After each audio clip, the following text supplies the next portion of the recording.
Okay please ఒక నిమిషం అండి. రామ్మోహన్ రావు గారు చెప్తున్నారు ఇద్దాం. అంటే మొదలు కొద్దిగా మాట్లాడిన సిగ్నల్ ప్రాబ్లం వచ్చింది. సమాజం ఎట్లా ఉంటదంటే ఏ పని చేసినా విమర్శించేవాళ్ళు. అవును, ఈ మొత్తం కేసులు చూస్తే నాకు తండ్రి కొడుకులు ఒక గాడిద మీద ఎక్కిపోతుంటారట. ఎక్కిపోతుంటే బుద్ధి లేదు వాళ్ళకు, గాడిద మీద అంతా బరువు వేస్తారా అని అన్నారట ప్రజలు. అనే పాపం తండ్రి దిగి కొడుకుని ఎక్కించి నడిపించాడు. అప్పుడు ముసలాయన నడిపిస్తారా, యువకుడు కూర్చున్నాడు మొద్దులాగా ఉన్నాడని అప్పుడు అన్నారట. అప్పుడు మళ్ళీ కొడుకుని దించి మన తండ్రి ఎక్కింది. చూసిన పోరని నడిపిస్తున్నారట.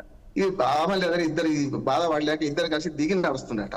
వీళ్ళంతా ఫూల్స్ లేదు, గాడిద బరువు మోయడానికే ఉన్నది, గాడిద మీద ఇద్దరు కూర్చొని పోవాలి కానీ నడిచిపెట్టుకుంటూ పోతారు అన్నారట. ఆఖరికి వాళ్ళు ఏం చేసినారు, గాడిద నడిచిపెట్టి వాళ్ళంతా వాళ్ళు పోయిందట. పోయిన పరిస్థితి ఈ మొత్తం కేసులు చూస్తే నాకు ఇది అనిపిస్తున్నారు.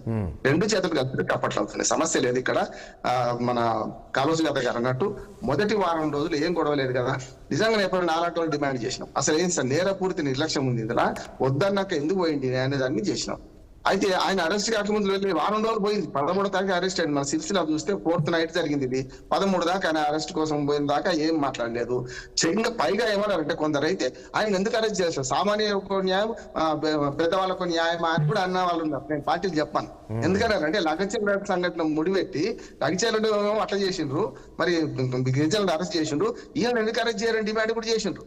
అందుకని నేను గాడిద ఇద్దరు తండ్రి కొడుకులు ఉదాహరణ ఎందుకు చెప్పానంటే ఏది చేసినా తప్పయ్యే పరిస్థితి తీసుకొచ్చాను. ఆఖరికి చివరికి ఏమైందంటే నేను అంటున్నాను పాలే అతిమించిపోయింది, చాలా పెద్ద ఎత్తున పోయింది. ఇది ఎక్కడికి వచ్చింది అంటే చర్చ ఆఖరికి ఆంధ్రప్రదేశ్ రాజకీయాలు చంద్రబాబు నాయుడు అరెస్ట్ ఎందుకు చేయలేదు, అక్కడెక్కడో కాగంటి కోటేశ్వరరావు గారిని అరెస్ట్ చేయలేదు, ఎందుకంటే ఆయన 3 నిమిషాల్లో మూనుగమన్నాడు గంగలు అప్పుడెప్పుడు, అది మన పుష్కరాలు అప్పుడు. అందుకనే ఇవన్నీ వస్తాయి.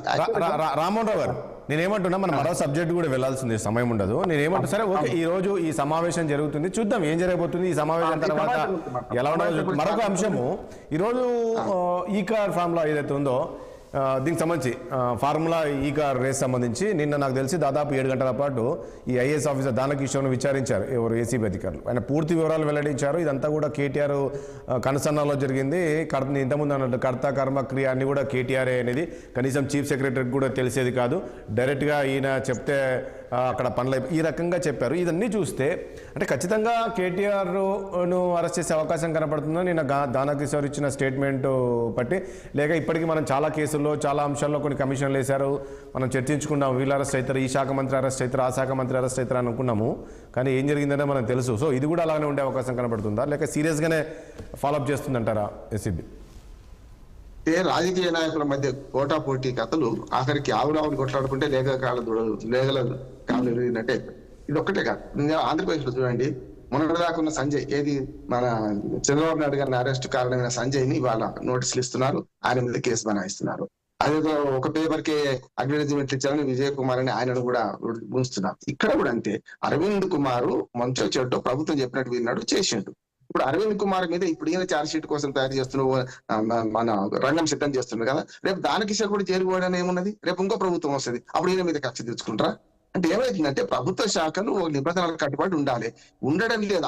ఐఏఎస్లు అందరూ ఐఏఎస్ లుగా మారిండ్రు, కన్ఫర్మ్డ్ ఐఏఎస్ తో పని చేసుకుంటున్నారు, కాలు మొక్కే కలెక్టర్లు తయారైనరు. దీనివల్ల ఏమవుతుందంటే స్పష్టంగా కలెక్టర్లు తమ స్వతంత్రం నిలబెట్టుకుంటే సమస్య ఉండకపోతుంది. రాజేష్ గారు నేను చెప్తున్నాను, చెన్నారెడ్డి గారు ముఖ్యమంత్రి ఉన్నప్పుడు మా దగ్గర సమితి ఆఫీసు ఎవరు ప్రారంభించింది తెలుసా? శంకుస్థాపన మన ఆయన చేసిపోయాడు చెన్నారెడ్డి గారు, ప్రారంభించింది డాక్టర్ చక్రవర్తి అని కలెక్టర్ అండి, జిల్లా కలెక్టర్ చేసిండు. అంటే ఇవాళ కక్కసు పథకానికి కూడా ముఖ్యమంత్రి రావాలి, లేకపోతే పెద్దోళ్ళు రావాలి, ముచ్చవాళ్ళు చేయాలి, అన్నిట్లో నేనేం పెడతా అంటే ఇది సమస్య వస్తుంది. ఇవాళ ఈ కేసులో స్పష్టంగా చెప్తున్నాను, లీగల్ గా ఆధారం లేవు, అంటే సాంకేతికంగా మాత్రమే ఉన్నాయి. సాంకేతికత చెల్లదంటున్నాను. ఈ కేసులో సాంకేతికంగా చాలా పొరపాటు జరిగింది, కానీ అవినీతి ఎక్కడ జరిగింది?